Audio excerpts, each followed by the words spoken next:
تعالوا بينا يا جماعه كده ايه نشوف اي درس الهاجر كده.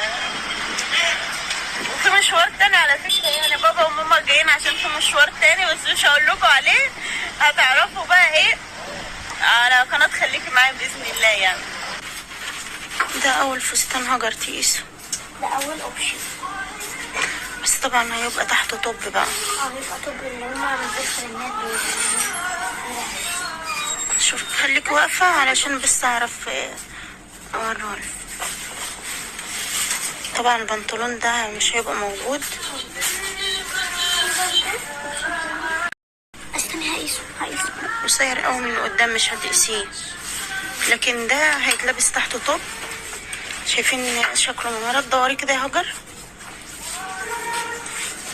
اهو، وليش بونه.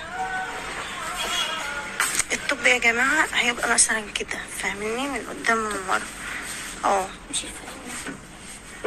ايه رأيك يا ماما؟ تعالوا يا جماعة نشوف محل تاني. هاجر محيرة لهم مش عاجبها حاجة صح؟ ما نشوف فساتين تانية كده. محطوط هنا في العرض الفستان ده. في فساتين حلوة جوه. تعال ندخل نشوف جوه. وريني كده يا هاجر.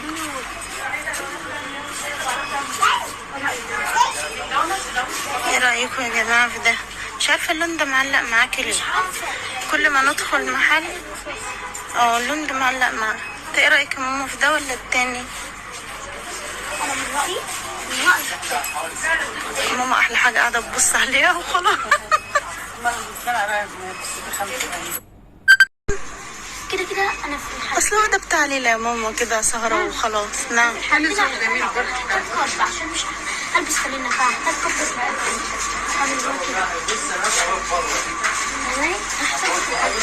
على فكرة ده اغلى من التاني كمان يا جماعة، يعني من ناحية السعر ده اغلى من التاني، بس هما الذوقين حلوين. اعجب تيتا عشان طويل. جميل. عاجبك عشان طويل؟ لا لو خدناه الله يعسل عليك برضه.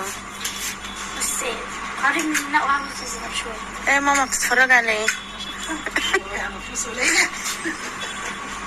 هو بصراحة هو عاجبني بس لو جيت لمت شوية كده.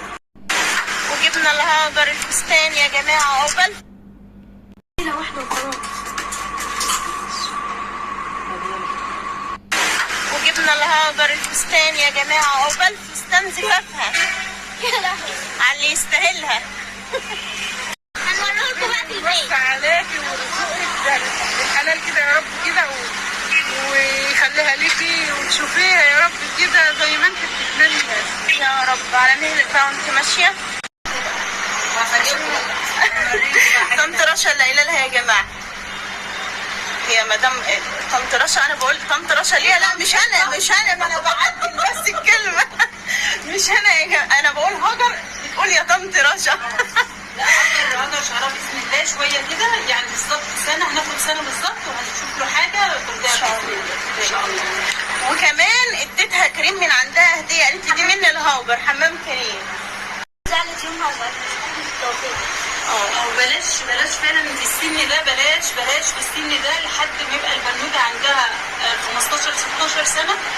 مش اي ماده جويه، اي ماده صبغه، اي حاجه. بلاش تحط اي حاجه للطفله، لان مهما كانت مده 15 سنه هي طفله. والله بجد اول حد يا هاجر علشان توريهم الفستان. انا هبط ما بحبش اخرج بره، هو كده مش عارفه ليه. هاتي كده يلا تعالي نوريهم الفستان الاول.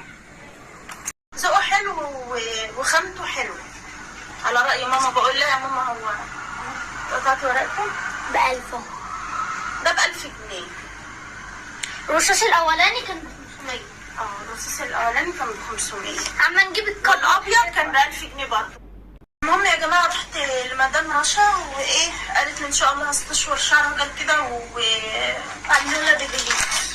عملوا لها بيبيليز بس ايه يعني يا دوبك تمشي يومها بس كده. لا يعني عفت اصلا. بس كده. يا رب الفيديو بتاعنا النهارده يكون عجبكم.